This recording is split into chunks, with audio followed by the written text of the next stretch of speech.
tanyabawa Hong sekaring bawana sayekti anyawiji senggo buwana pang reksaning tengara lemah sirna sake memalane jiwa sirep sidep brahmanem tanyabawa Hong sekaring bawana sayekti anyawiji senggo buwana pang reksaning tengara lemah sirna sake memalane jiwa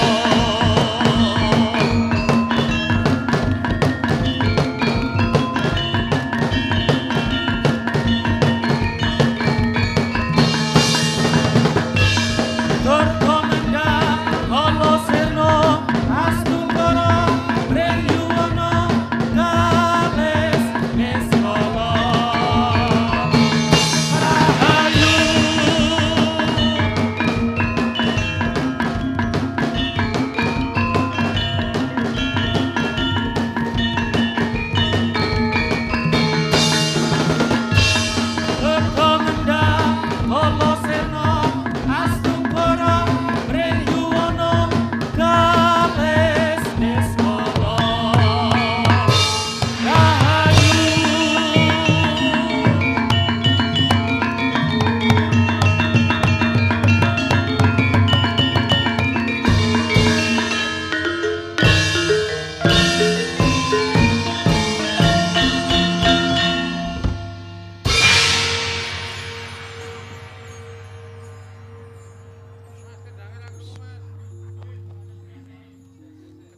Kece wali kece setan wali kubra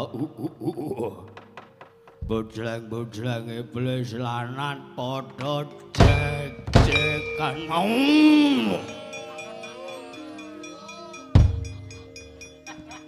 Ora mengko to dhisik. Oh.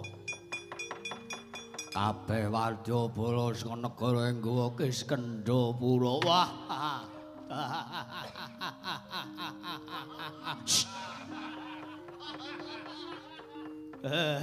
Ora ya dawuh Gusti Pati. Ya, astagfirullah. Paduka Gusti Pati lembu sura ngawe ing ati katu menggungan kula nyadong dawuh.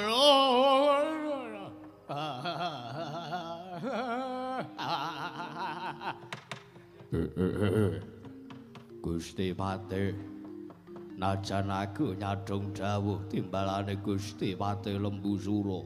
Gusti Pati nadan ngabdi katu menggungan kula nyadong dawuh timbalan paduka Gusti Pati lembu sura. Semanten ugi kula nyadong dawuh. Nyadong dawuh timbalanipun Gusti Pati lembu sura ing Guwa Kiskendhapura. Aja padha kaget.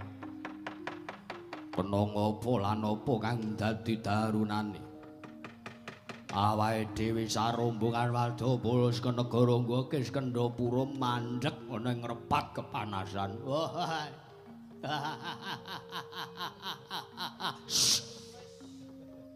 Wong guyu ora oleh. Dasare kula niki guyu-guyunan. Saja ora krungu tekan mburi iki aku lho. Sembuh engko apa wis watone dedok. Dedok tung delep. Sababipun menapa lan darunanipun menapa Gusti Pati? Menika sampun dumugi Kahyangan Jungkring Saloka. Nanging kok dereng mlebet teng Kori Sela Matangkep menika. Ora melek wadyabala. Lho. Sawangen Kori ditutup rapet karo dewa. Kersanipun kados pundi? Oh. Nuwun apa sing dadi dawuh Kakang Prabu Mahesasura. Awake dhewe kinan boyong marang widodari ning Kahyangan ya Dewi Untara, ya Dewi Untara kasih. Samengko bakal dadi jodho dhaupe Kakang Prabu Mahesasura ning Gosikik tumenggung. Kados pundi? Sing didhawuhi boyong ki aku keduga pantes dhaup karo Dewi Tara kuwi rak ya mestine aku. Leluwe aku kesengsem aku gandrung kapianun kelawan Sang Dewi Untara kasih kuwi wis rada suwe. Nalika semana Kakang Prabu Mahesasura duwe dawuh lan dheping tekad kepengin nguasani jagat Tribawana. Wis ndasmu atos suwe. Ngersani paratur kula niki kaget saya. Wajeng nguasani jagat Tribawana niku. Terus anggepe mungkin pun kasil nguasani jagat Tribawana teges Kahyangan pun kasil pun regem. Dening Sinuhun Prabu Mahesasura teges kula menika badhe dados piranganipun para dewa mekater anu mekaten. Ya mestine ngono. Nanging bareng tak pitung-pitung luwih prayoga senajan to Kakang Prabu Mahesasura ora mangerteni marang apa sing dadi legetaning atiku rak ya prayogane. Kakang Prabu Mahesasura kuwi dadi nalendrane Kahyangan, aku dadi patihe Kahyangan. Banjur prayogane rak Dewi Tara kuwi rak dadi garwaku ngono wae to. Waduh mengiri. Sampeyan kok ajeng batal dawuhipun Kang Raka niku lho. Nuwun sewu. Menawi samangke Sinuhun Prabu Mahesasura menika kasil dados nalendraning Kahyangan. Lah inggih mestinipun Dewi Tara inggih Dewi Untara kasih menika dados garwa Prameswari Sinuhun Prabu Mahesasura rak ngaten. Lah paduka menika nggih panjenengan menika namung dados patih ing Kahyangan. Napa pantes menawi badhe ngukup garwa Prameswari? Cangkeman. Waduh. Akersanipun kados pundi? Ora ngerti apa sing dadi ancase Kakang Prabu Mahesasura iki sejati mung arep nyoba marang apa sing dadi dawuhing dewa. Ora dalah. Gondhange jagat padha nyebutake yen to dewa kuwi Sabda Pandhita Ratu. Merga dewa gawe pepalih. Dhawuhing titah utawa derajat dewa kuwi mesti karo dewi utawa karo widodari. Yen to satriya dhawuhe karo putri. Yen to pandhita kuwi karo wendhang. Oh, nanging arep dijajal aku lan Kakang Prabu Maesasura kuwi yaksa, aku kuwi raseksa. Gergasi ngaten. Yo.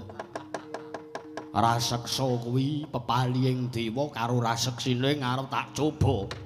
Kira-kira sabda Brahmana Raja apa ora? Srana bakal ngayonake marang Dewi Tara ya Dewi Untara kasih. Tumenggung. Jumanganggra sro sesumbar mawa lindu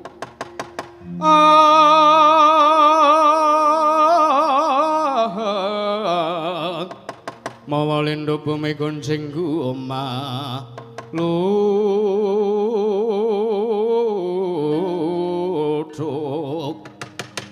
Oh, ada lagi kisah kendal.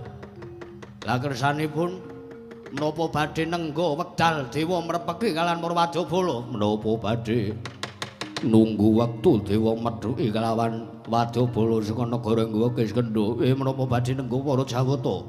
Gusti Pati. Ora ketang sambung Barjala lintang tumuli budhal dina iki. Kori sela matanggep didodhok dewa ora keduga menehake maringake Dewi Untara kasih. Oh, kekirek Suralaya. Ngisaken dawuh bidhalan napa mboten?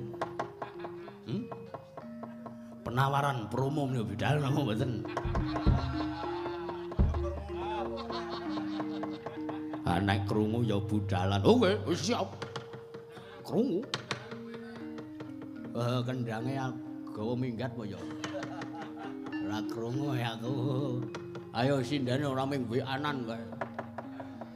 Demenane anyar terus weanan. Cangkeme iki lho, guyon Kakang Prabu. Oh, nggih saken dawuh kula kepareng nyuwun dawuh nabuh saron Pendhe Beri. Sing ati-ati aja kaya bocah cilik bocah katuwenggungan.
Korise lo matangkep. Lha kok disurung mundur wadya balak. Sajae ora dikeparengake mlebu ning wewengkon kahyangan. Mas Tuna Mesidam sikaring bawono langgeng. Lho idalang apa iki? Kok janturan bareng. Ora mengko siki. Jeneng kita kuwi Titah. Nanging lah kok blawanan pokal gawe kita. Ning atas mungganing kayewangan Suralaya papaning para Jawata Pridasa Watakmawa. Lah kok ora mawa susila ninggal marang unggah-ungguh. Ora idep arek. Anggepe apa? Anane aku prapta mrene iki nderekke marang ratu Gustiku. Ya kuwi Gusti Patih Lembu Sura. ingkang keduka dadi dutaning Sinuwun Prabu Maesasura Ratu nggawa Kis Kendhapura. Ora kok sik iki sapa iki? Pejabat nganggo klambi ijo warnane.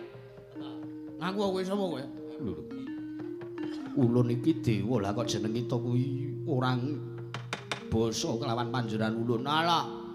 Basa gelut ora basa ya kelakon guntukan kowe kok. Arep ngopo basa bareng ngopo tata krama karo kowe? Pancen diniati anane Wadyabala saka negara nggawa Kis Kendhapura tekan kayangan iki arep gawe kisruh. Merga mesti wae dewa ora bakal masrahke sarta dewa ora bakal keduga maringake widodari kayangan. Kengaran Dewi Tara, ya Dewi Untara kasih. Ayo. Nek janji kowe menehke aku arep sida kisruh ning kene. Oh, kowe Bathara Indra to kowe. Ha, arang-arang mangkat. Dewa arang-arang mangkat. Arang-arang mangkat njaluk bayar gedhe kowe. Asung karo sidam sekaring bawula langgeng ya ulun Bathara Indra jauh teng kayangan Indraloka. Wis reti. Reti, Indraloka, rongkop, to. Kayangan Indraloka. Kita kuwi sapa? Wadyabala saka negara nggawa Kis Kendhapura. Kita kuwi sapa? Ya. Kowe sudi mestani karo aku, takon marang aku iki Wadyabalane Prabu Maesasura. Tumenggung jajar meninggal. Tumenggung jajar meninggal dasar Keparayata. Wila menungso mbuya tatanan. Arep ngejak apa karo para dewa. Ngerti yo, anane jeneng kita Kisruh. Ana ing kayangan iki sayekti wis dadi perembugan nalika ning Ngrepat Agung ana ing Bale Marti Kundha. Merga anane kayangan Ketaman Dahur iki merga sangka Ratu Gustimu Prabu Maesasura. Ingkang duweni gegayuhan ngluwihi marang kabisane pancen bakal diteter sarta bakal dijajal. Kanan sing kaya mangkene pancen dijarak karo Sinuwun Prabu Maesasura. Arep pecah sirahmu apa piye? Wo, lah dewa keparat. Dewa ora adil karo titahe ora minggat saka ngarepanku awak. Dublak tungkat cangkemmu kowe.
Dewa ki nek diantem sirahe ki ora kenek.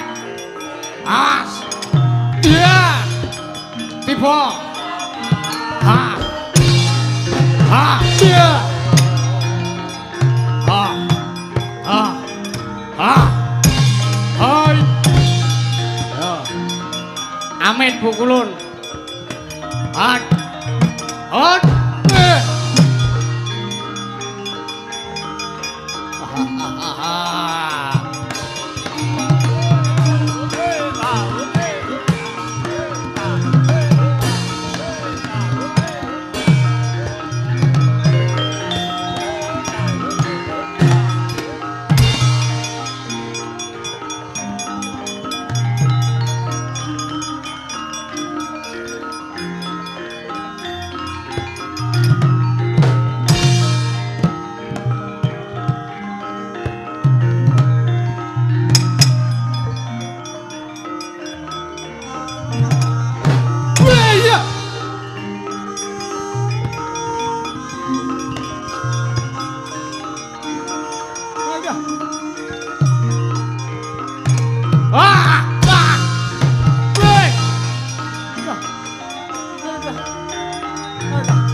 dewa.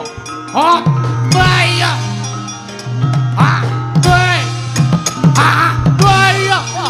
Bayo.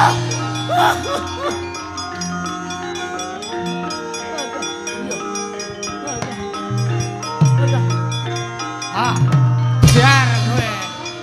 Ayo, wih, sok minggat. Ya, ayo.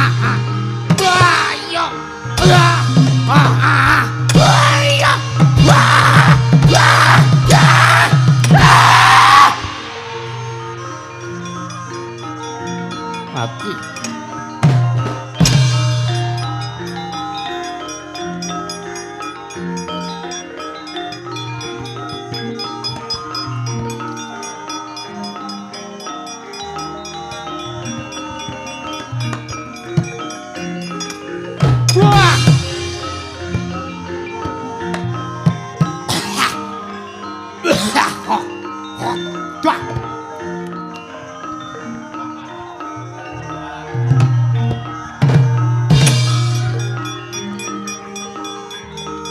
Arom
sambato kita.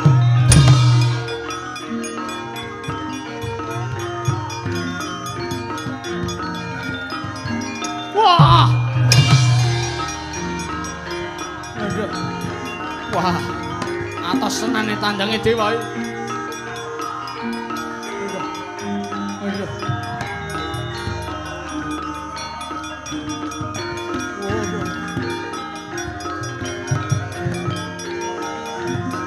Keringatku kemerobyos.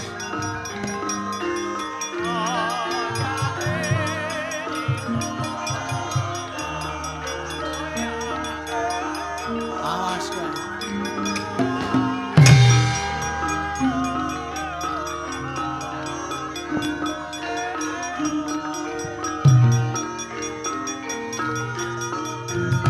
Hoi!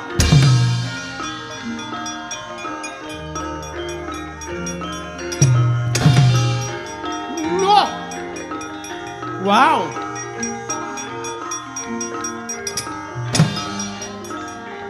Wow. Wait. Yo. Ah! Ayo. Awas kowe.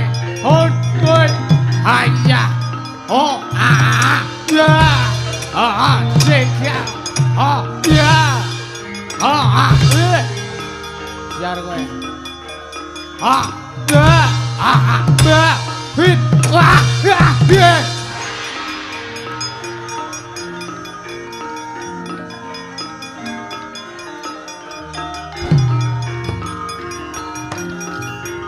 Asep iki.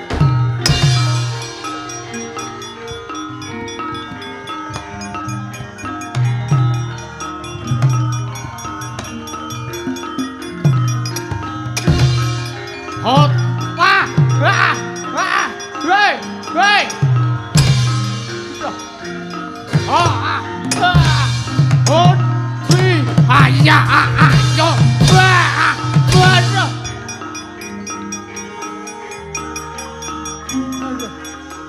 Udah. Iya. Udah. Hit. Hold. Awas. Ah. Ah. Yeah.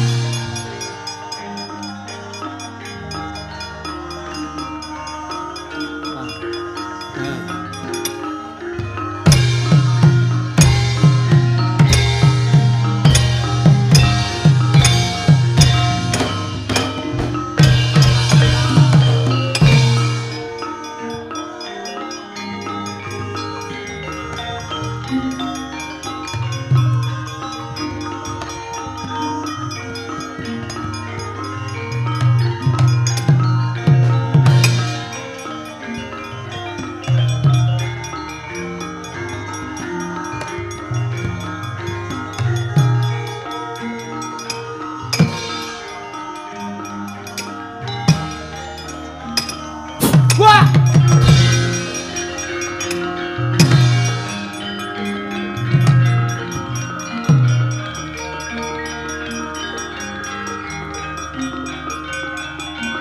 Banyak. Banyak. Ada. Wah!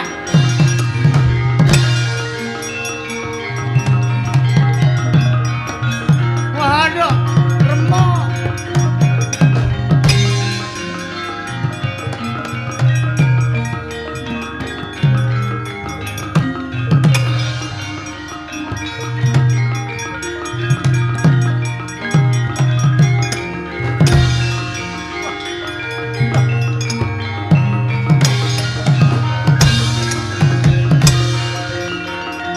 Oh.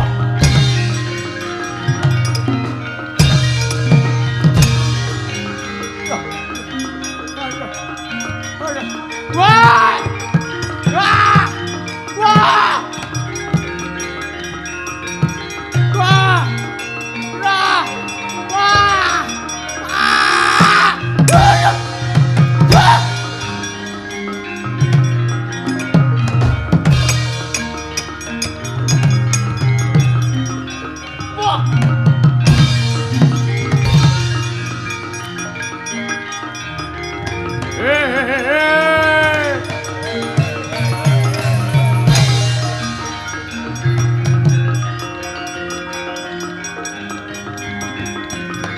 Awas! Ah! Tuh!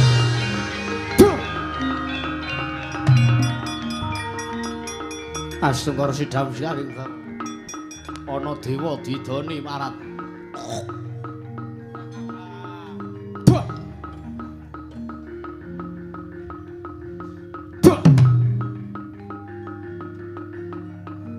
Tuh!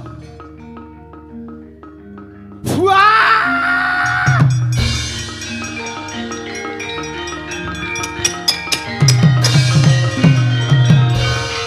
Walah dalah. Oh, lah Wadyabala kisruh. Usruk tenan tandang gawene. Ngatasi ulun ki dewaning para geni. Dewaning geni ulun Bathara Brama. Kuwi dewaning geni lah kok didoni. Ya tak idoni genting mawa idu geni parat. Anggepe apa ayo. Walah Wadyabala saka negara Nggo Kiskendhapura lah kok ngawut-awut kayangan paku jamur denggo kekirik kowe lah trajang kabeh mundur barisan omah.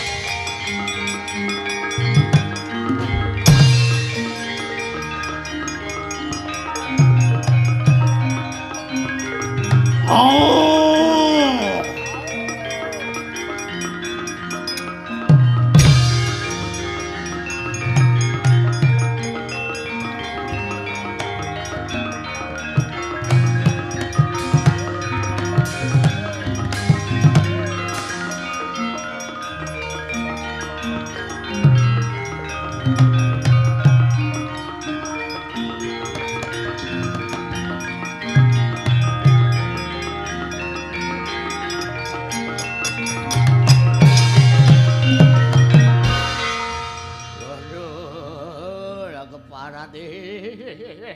Oh, tak pikir ki duku ki wis sampun nek ning negaraku kono.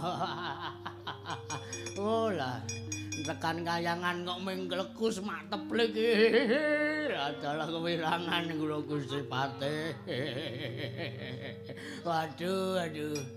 Nek teng omah niku widu kula ampuh ya punan.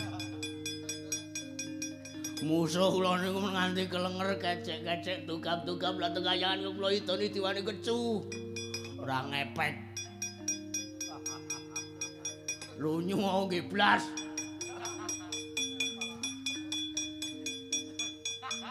Mah kula gentenan didoni kali Bathara Brahmawa idune niku nek lumrah ngoten idu kok lava. Untung kenging surjan kula. Dadi sing kobong surjan kula bolong niki wis ben kula rawuh surjan sewan kok.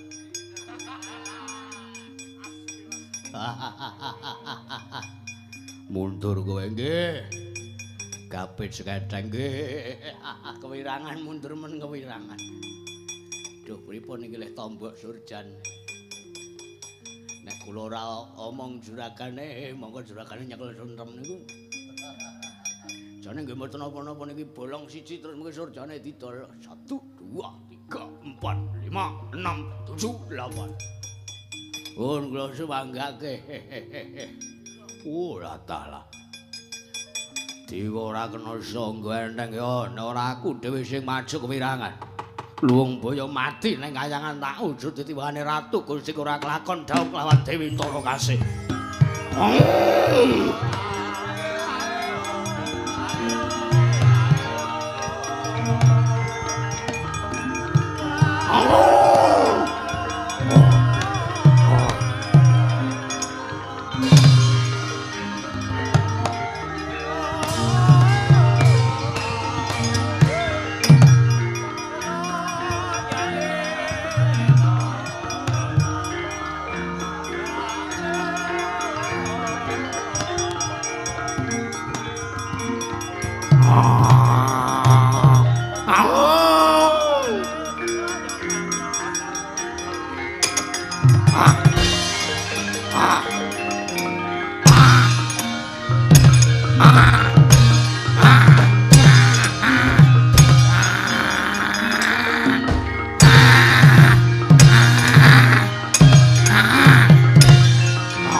to akarya wangsit pindha kombang ngisep madu sarining pawang elo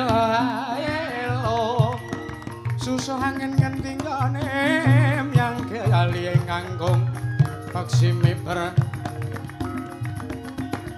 golek ana tapak ing kontol ngayang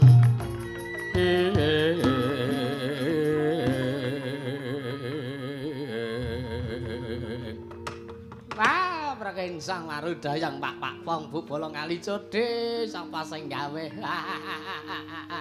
mbok mengko to dhisik nger lembu sura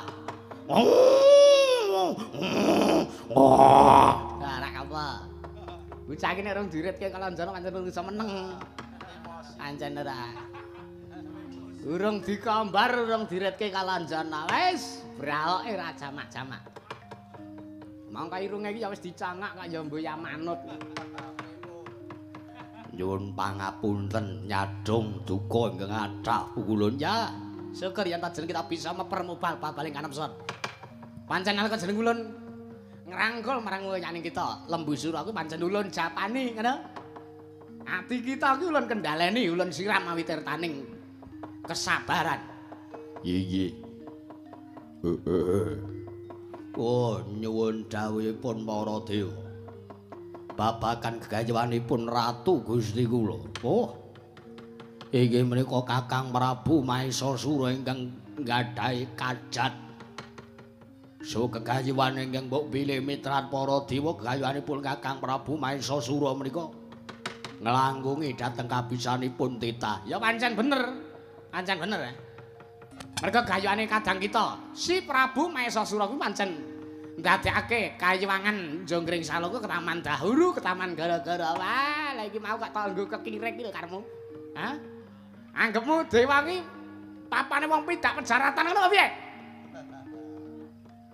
oh pun dukani mawon pukulun ya Indra sembetengan ora kita ki lho kok kula to lho iki lho lah sapi mbeling ora nyuwun pangapunten kang kathah pukulun jan wonten ya mangerti ya nger lembu sura kados pundi pukulun Narada anane jeneng ulun merpeki lan jeneng kita kuwi merga ulun nampa dawuh saka ngarsane Ki Wangadi Pramesti Bathara Guru mangkene panjenengan ulun kinen ngaturake sarta kinen dawuh kelawan jeneng kita miturut ngendikaning Wangadi Pramesti Bathara Guru paring sabda pangandika gegayutan kelan apa sing dadi panjangane ratu Gustimu ya kadang kita Prabu Maesasura nak ratu nggawa Kis Kendhapura kuwi nggone duweni gegayuhan kepengin mboyong sarta kepengin dawuh kelawan Dewi Tara ya Dewi Untara kasih sakmengko dening Wangadi Pramesti Bathara Guru dililani sarta diparingi pangestu nanging ana pepalihe nggih ana pepajuke teges ana pepanggil uga ana rerubane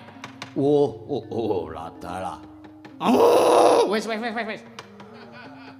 bengah wae ora bocah kok ngaturaken genging panuwun teges mangga nggen kula wangsul badhe pikantuk damel ya nanging ana syaratipun menapa pukulun dililani dawuh kelawan Dewi Tara ya Dewi Untara kasih kadangmu Prabu Maesasura nanging kudu ngenteni ya kuwi dina ingkang wis dipesthekke dening Wangadi Pramesti Bathara Guru inggih ya kuwi dina Selasa Kliwat sasine Jumadi Lawas taune taun dal ngono ya Nger oh wis Bajan Indra wonten dawuh ngarita Nger ana dewa kok kon ngarit menika mboya kajen wa pukulun jane mekaten pukulun ya ora tasih dangu gelem mboya gelem kudu ngenteni dina ingkang wis dipesthekke dening Wangadi Pramesti Bathara Guru ya kuwi dina Selasa Kliwat sasine Jumadi Lawas sak taune taun dal ngono ya Nger Lembu Sura piye ngestaken dawuh oh malah daya-daya kula nyuwun pamit prastawa dawuh paduka Ewang Mikul Narada badhe kula aturaken Kakang Prabu Maesasura weh rebeki ra ya sing ati-ati ya Nger Lembu Sura ulun pangestani aja kaya bocah cilik iya pukulun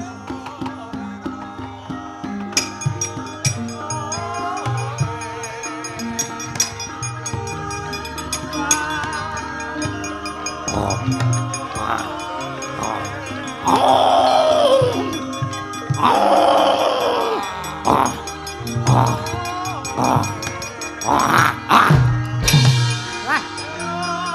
Hendra.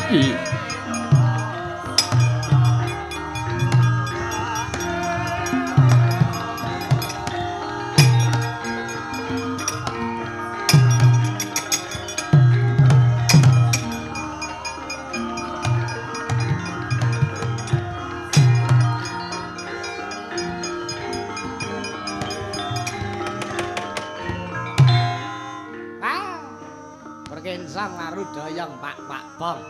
Pak Bong go bolong ali codhe sapa sing gawe?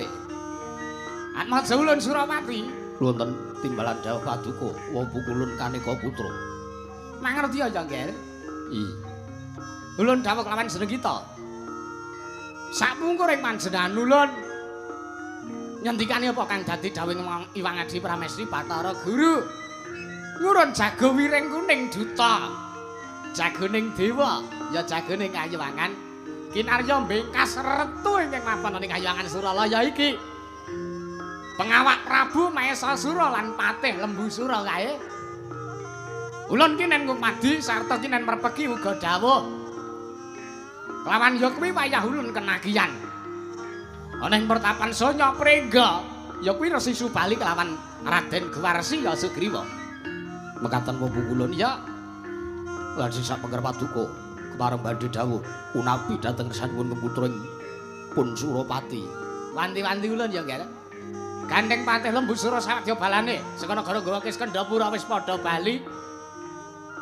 Karisela matangkep tutupen ingkang rapet. Mekaten. Ya. Ih. Kepareng kula mangestu dawuh padha paduka Kanjeng Wa Pukulun Kaneka Putra. Wis ngono wae. Ulun tak budal mudhun ing Madyapada ing petapan Sanya Pringga Ger Bathara Indra niraken tindak jengkar paduka Wa Pukulun Kaneka Putra. Ya.